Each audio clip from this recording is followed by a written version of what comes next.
Bon allez, encore vidéo. C'est vos commentaires en fait, hein, les globes, hein, je vous le dis, hein, vos commentaires haineux qui motivent en fait à faire ça. Bon, et puis bien sûr les pouces bleus, les likes de certaines personnes intelligentes qui ont compris le poteau rose concernant l'ISS. Donc je me permets de faire encore une vidéo pour vous, hein, les amis. Les amis globeux. Alors il y en a un, franchement, c'est Hiro, il s'appelle Hiro dans les commentaires. Vous irez le voir, je l'ai viré hein, parce que ça sert à rien en fait ces commentaires, c'est juste du haineux et tout, ça te fait perdre du temps et de l'énergie, c'est chiant. Je pense que c'est un mec qui se prénommait Gringo, je sais pas quoi avant, enfin bref, qui vient faire des commentaires. Toujours les mêmes, hein, donc c'est des mecs qui passent vraiment du temps en fait à aller essayer de casser toutes les explications sur la Terre plate, sur le fait que la NASA fasse des supercheries à coût de milliards de dollars. L'ISS s'est tourné dans un studio. Voilà le préambule de tout ça. Et donc, ils envoient des commentaires du style oui, vous mériteriez même pas de vous reproduire, vous êtes des rebuts de la société. Enfin, c'est de l'eugénisme nazificateur, vos délires, là, les globeux. Hein. Parce que les commentaires que vous laissez, à part de l'insulte, vous apportez quoi comme argument? Vous me dites, moi, que j'apporte pas d'argument. Je t'apporte pas un argument A plus B égale C, clairement. Je t'apporte un argument sur regarde comment les choses sont présentées, dis-moi s'il y a une mise en scène ou pas, parce qu'il y en a une, et si tu le vois pas, ben mon gars, et toi, t'es censé m'apprendre à faire de la réinformation et à regarder les médias d'un œil critique. Putain, si t'es pas capable de remarquer qu'il y a de la mise en scène dans ces vidéos-là, et que c'est fait justement pour être présenté à un public, et pas pour expliquer des choses concernant l'espace. Il pourrait très bien expliquer tout ça depuis la Terre, et puis laisser ces astronautes-là qui coûtent qui sont payés des milliers de dollars à l'heure, tu vois, parce que ça coûte cher hein, d'envoyer des bonhommes dans l'espace apparemment, vu qu'on n'a pas les budgets pour les envoyer sur la Lune. Quel pipeau. Mais ils passent du temps à faire ça, à faire ces vidéos, toujours pour dire les mêmes choses, montrer les petites gouttes d'eau qui volent, etc. etc. Et donc dans les premières vidéos que j'avais faites, je vous montrais qu'il y avait des petits points de détail dans les décors qui n'avaient rien à foutre là. Et c'était limite à se demander si les gens qui font la déco de ce décor-là sont pas en train de laisser des petits indices pour se foutre de notre gueule, etc. C'est une question que j'avais soulevée en filigrane dans les vidéos. Et il y a un mec qui m'a répondu dans les commentaires et qui partage mon avis. Hein, et on est des milliers en fait. Hein, donc arrêtez de nous traiter de parano ou de fous, etc. C'est juste que vous n'avez pas remarqué encore ce qui se passait. Mais on est des milliers, voire des centaines de milliers, voire peut-être des millions sur Terre, à se rendre compte que l'ISS c'est du pipeau. D'accord. Toutes leurs histoires d'espace, de station spatiale, c'est du fake. Hein, Monsieur Macron qui veut lutter contre les fake news. Il va applaudir Thomas Pesquet dans ses conférences. Non mais sérieux. Non mais ce qui prouve bien que les fake news, c'est pas les fake news qu'ils veulent combattre. C'est tout ce qui va dire la vérité justement. Tout ce qui ne va pas aller dans leur sens. Ils sont là pour vous dire quelle est la bonne information qu'il faut manger et celle qu'il faut pas manger, tu vois. Et vous vous sentez en démocratie, là. Mais c'est votre gouvernement qui vous dit quoi penser, clairement. Hein. Ça, c'est fake news, ça, c'est pas fake news. Ça, t'as le droit d'y croire, ça, non. Ça, c'est faux, ça. On te dit que c'est faux. Ah bah oui, mais vous êtes quand même les gens qui mentaient au peuple depuis des décennies. Oui, mais nous, on te dit aussi ce qu'il faut croire et ce qu'il faut pas croire. Ah bon, d'accord. Donc c'est la dictature. Ouais, ouais, ouais, c'est ça. Bon, pas de souci.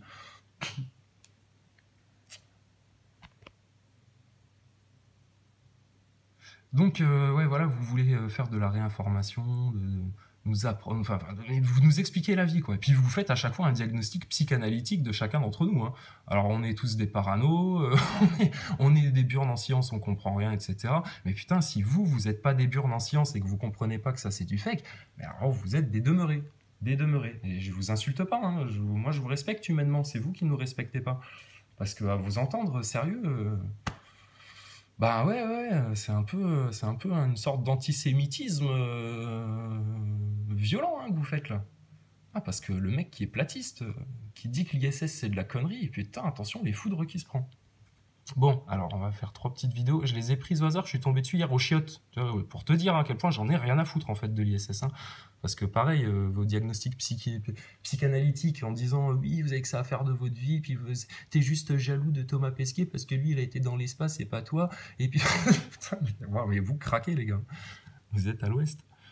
Bon allez, alors on regarde dans l'ordre. Hein. Donc Chris le moustachu. Donc lui, pour rappel, c'est le mec. C'est le mec qui nous fait des duplex depuis l'ISS avec un mec qui fait un concert sur Terre et il n'y a pas de décalage, hein, alors que sur toutes leurs vidéos, il y a des décalages. Je vous invite à revoir les images du moment où Thomas Pesquet arrive dans la station. Ça pourrait très bien être filmé en HD comme ces vidéos-là. Pourquoi au moment où ils arrivent dans la station, donc au moment où c'est en direct, là on nous met des images un peu pourries, un peu, tu sais, mauvaise réception, etc. Mais non, ils sont parfaitement capables d'avoir des images nickel. Mais il y a certains moments où il faut que tu vois du pourri, tu vois, ça fait partie du truc. Ah oui, et pour revenir sur j'étais parti sur le commentaire d'un ami platiste, enfin d'un ami en tout cas qui, sur Internet, a remarqué aussi que l'ISS c'était du fake. Et concernant les petits points de détail qu'on voit dans les décors de petits objets qui n'ont rien à foutre là ou qui sont pas logiques, etc. Étant donné que tout ça part d'une démarche sataniste, hein, d'énormes mensonges, etc., bah, lui, il partage l'idée du fait qu'effectivement, ils mettent ces petits éléments-là dans le décor pour bien te foutre une quenelle bien profonde, tu vois, et pour bien se foutre de ta gueule, et pour bien te montrer que t'es vraiment un pauvre con, que même si on te met des trucs évidents, t'es pas capable d'aller regarder un petit peu dans l'arrière-plan pour voir que putain, mais les enculés, ils se foutent de notre gueule.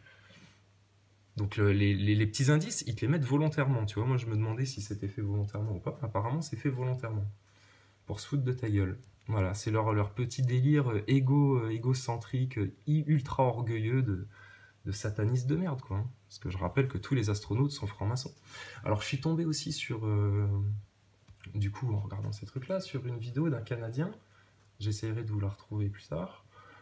Qui parle d'un mec qui s'appelle Garriott ou Garriott, qui était un touriste de l'espace. Le mec, il a inventé un jeu vidéo il y a des années en arrière, il est devenu millionnaire, et c'est un fils d'astronaute.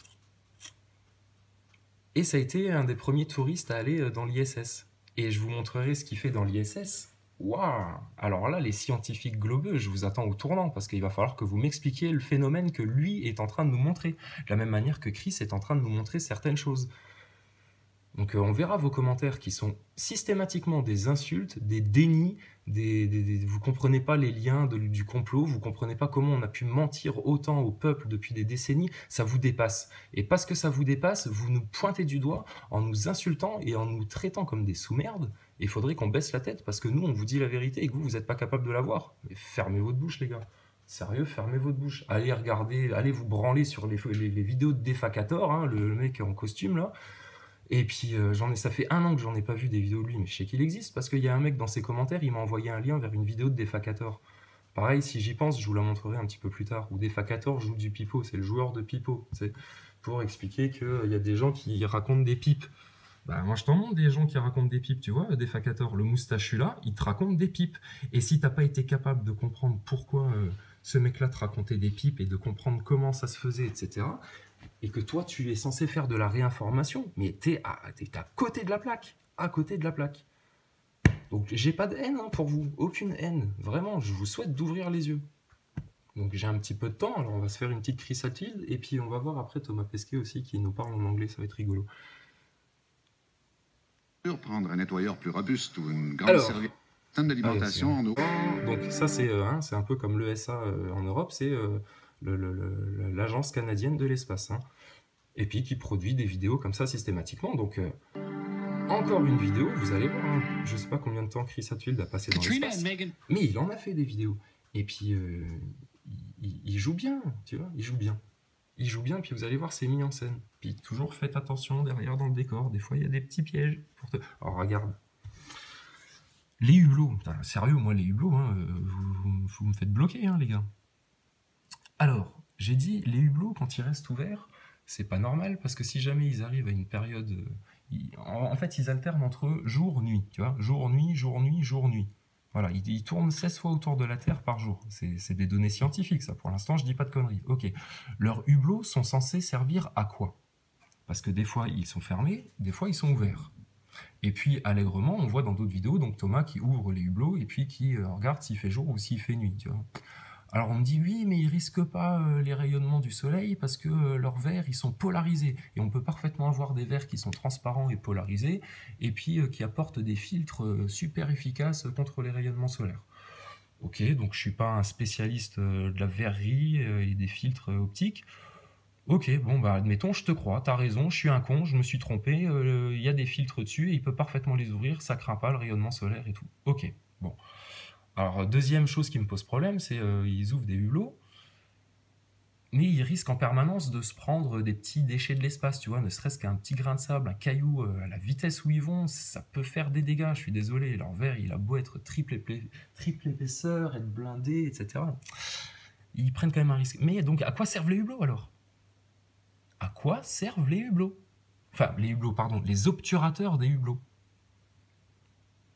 Parce que là, il a l'air fermé. Sur celui-ci, il a l'air un peu ouvert. On dirait même qu'on voit des étoiles presque en arrière-plan. Bon, je sais pas, mais des fois ils sont ouverts, des fois ils sont fermés. Pareil sur la cupola.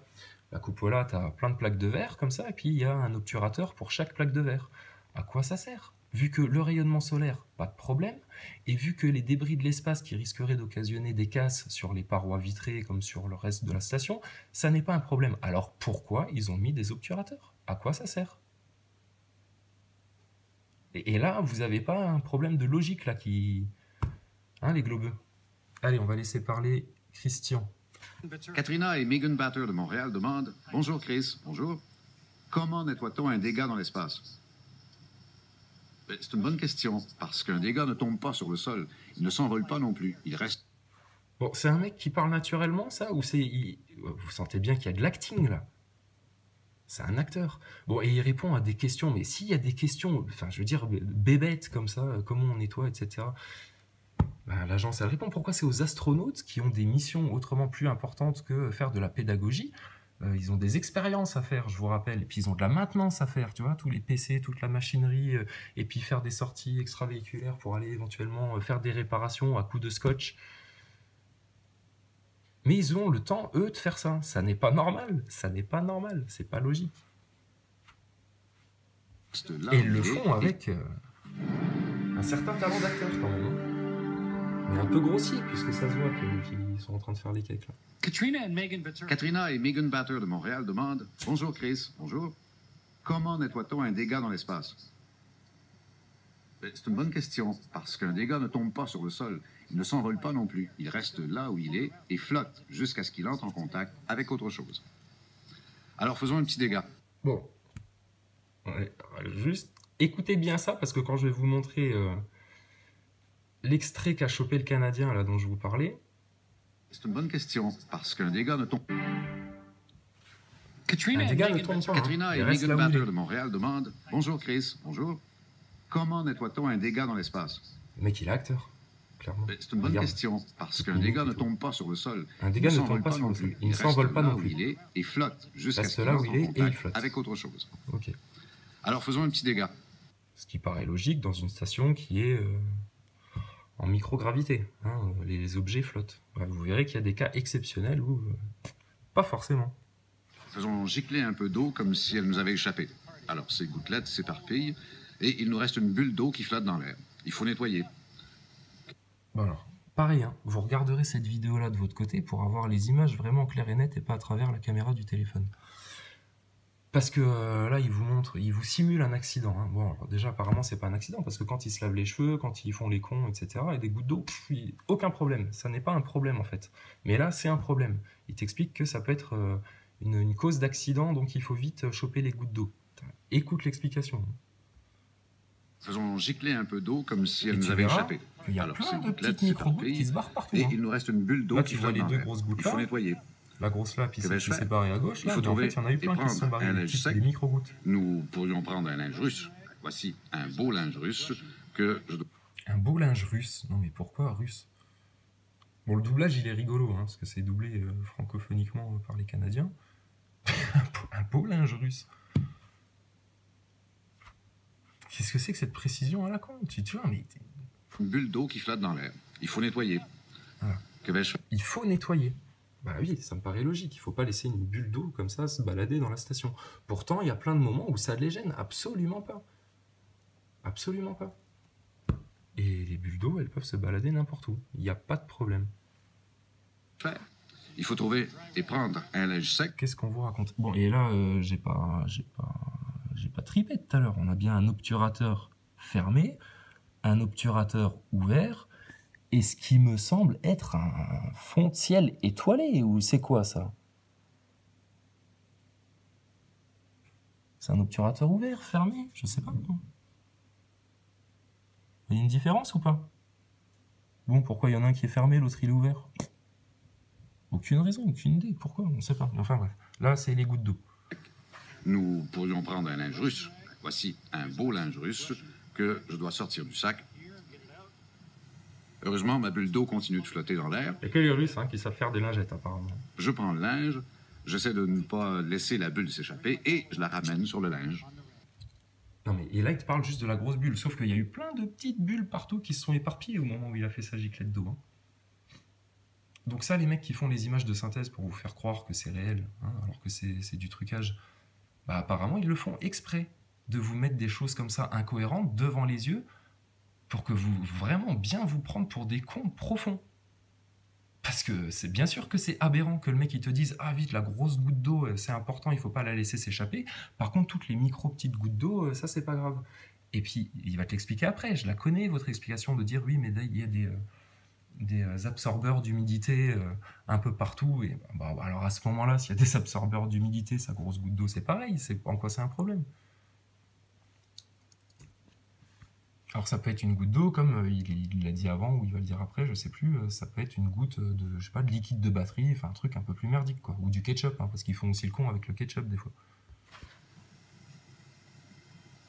Sa pocket de lingette, elle peut se barrer n'importe où. La bulle d'eau est maintenant Ça, sur ce pas grave. linge. Ok, c'est bien. Ça aurait pu être de la soupe au poulet ou un liquide nocif. Mais ça, il faut d'abord l'arrêter, prendre un linge et l'attraper. J'ai maintenant un linge mouillé. Si c'est de l'eau, aucun problème. Je prends le linge, je l'accroche à une pince quelque part et je laisse l'eau s'évaporer. Il prend le linge, il l'accroche à une pince quelque part, n'importe où, et puis il laisse l'eau s'évaporer. Ouais, ok. Ainsi, l'eau est recueillie par les humidificateurs de la station et elle retourne dans notre système d'alimentation en eau, où elle est purifiée et redevient potable. Comme ça, nous ne perdons pas d'eau. Mais si c'était autre chose... Voilà, donc c'est très important pour eux que voilà, la moindre goutte d'eau qui se barre, il faut la nettoyer pour tout, tu vois, récupérer chaque goutte d'eau, parce que c'est ce que Thomas expliquait dans une autre vidéo. Eux, ils font attention à leurs ressources. Eux, s'il n'y avait que des astronautes sur Terre pour gérer les ressources, oh là là, ce serait le paradis sur Terre, il n'y aurait pas de pollution, rien du tout. Mais nous qui sommes des pauvres gueux, on ne sait pas comment préserver notre planète, mais eux, ils ont fait un système où chaque goutte d'eau est limite répertoriée, enfin, tu vois, mais ils font pas de perte, zéro perte. D'accord. Donc vous faites zéro perte. Et votre pipi, etc., ça va dans votre machine, et puis vous rebuvez l'eau potable. Un dégât un peu plus dangereux. Je pourrais bien sûr prendre un nettoyeur plus robuste ou une grande serviette pour l'absorber. Bon. Et puis là, vous remarquerez qu'il se sert de matériel juste pour faire une démonstration. Pareil, la lingette, si tu la prends au coût spatial, parce que entre les mecs qui l'ont conçu, qui l'ont mis dans le Soyuz pour l'envoyer, ou l'autre navette, j'en sais rien, je m'en fous de vos noms de trucs de jeux de rôle. C'est un jeu de rôle en fait, votre histoire d'espace. Voilà, la lingette là, elle coûte cher, mais lui, allègrement, vas-y pour te montrer une goutte d'eau. On s'en bat les couilles en fait. Ou si c'était un dégât un peu collant, nous prendrions une sorte de lingette humide. Ça, puis il explique aux enfants, des baby wipes. Des lingettes. Nous utilisons des lingettes préhumectées. Ça nous permet de nettoyer les substances collantes qui auraient pu adhérer à un mur. Voilà, des lingettes pour bébé, des substances collantes. Bon, ok, ta moutarde ou ton ketchup se barre, mais maintenant tu as un liquide nocif, parce qu'il parle de liquide nocif, un jus de batterie ou je sais pas, n'importe quoi. Parce qu'ils ont, faut rappeler quand même qu'ils ont des fours pour faire de la fusion dans la station, donc il doit y avoir du matos quand même. Des lingettes pour bébé, ça suffit ça? Un truc vraiment gras, genre une huile, tu vas la nettoyer avec des lingettes pour bébé. Et ils ont que ça à la NASA. Et là, t'as pas l'impression qu'on se fout de ta poire. Eh ben, mon ami Globeux, t'as pas fini, t'as pas fini d'en chier, mon pauvre. Tu vas en chier des boules bien sphériques avant de comprendre. Et séché, ou un objet sali avec de la confiture. Bon, ça règle le cas de l'eau et de matières non toxiques. Mais que fait-on s'il y a quelque chose de dangereux, comme disons une batterie qui coule ou un liquide toxique qui flotte dans l'air? Dans un tel cas, on prend ce qu'on appelle une trousse de nettoyage de contaminants. J'en ai apporté une pour vous la montrer. Voici notre trousse. Bien entendu, il faut se protéger les yeux. Alors, je mets les lunettes. Ensuite, Il faut aussi se protéger les muqueuses et les poumons. Alors, je mets un masque en essayant de ne pas le briser. Ça va? Bon. J'ai mon masque et mes lunettes, mais... Il est beau son déguisement, hein. Bah, ils s'en sont jamais servis dans la station apparemment sur ce truc-là, parce qu'ils n'ont jamais eu de fuite de liquide dangereux. Et là, ils en ont un sous le coude, et puis ils vont il faut montrer aussi que je comment protège ça- mes mains. Nous avons gants des de gants Mickey, spéciaux regarde. qui nous protègent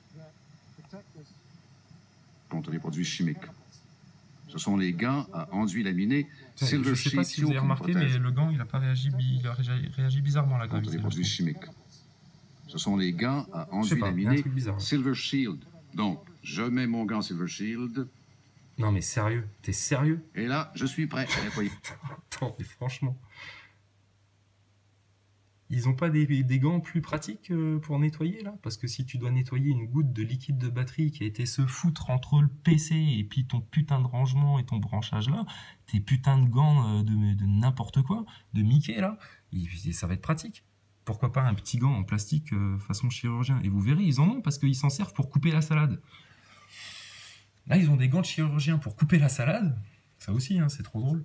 Mais ils ont des gants de Mickey pour faire le nettoyage. D'accord. Pourquoi? Parce que ça doit le protéger, lui protéger la peau de trucs nocifs. Mais ils peuvent pas faire un truc plus fin pour... Ah, parce qu'il faut que ça aille jusqu'au bras. D'accord. Mais et alors? Et alors? C'est rigolo leur truc. Ils ont été chercher ça dans un magasin de bricolage. C'est tout. Et ça, c'est des lunettes de plongée un peu design. C'est tout.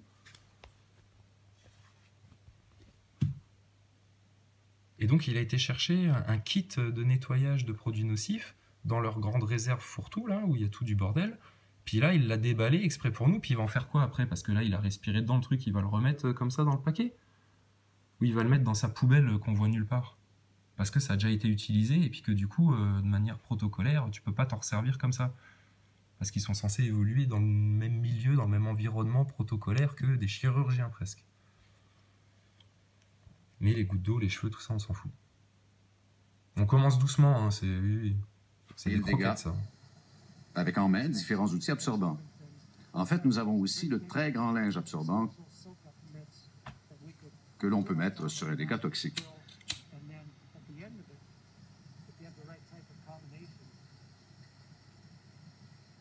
Puis, si tout va bien, je peux tenir le linge souillé dans ma main et retirer délicatement le gant. Voilà, donc on est bien d'accord qu'il va pas le Nous remettre avons dans le alors paquet. un Hein. élément contaminé à bord de la station. On place... Là, il a utilisé un truc,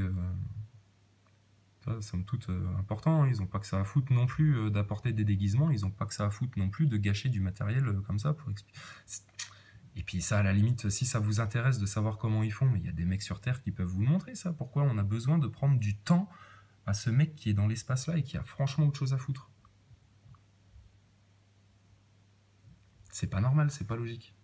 Cet élément contaminé dans 2 ou 3 emballages de confinement, par exemple des sacs qui se ferment hermétiquement, jusqu'à ce qu'on soit sûr que rien ne peut sortir. Enfin, quand tout est bien sécuritaire, on peut enlever nos gants, nos lunettes et notre masque et continuer notre travail d'astronaute. Bonne question. Bonne question. Bah oui, hein, il va pas répondre à des questions idiotes et puis il va pas dire que tes questions, est bateau.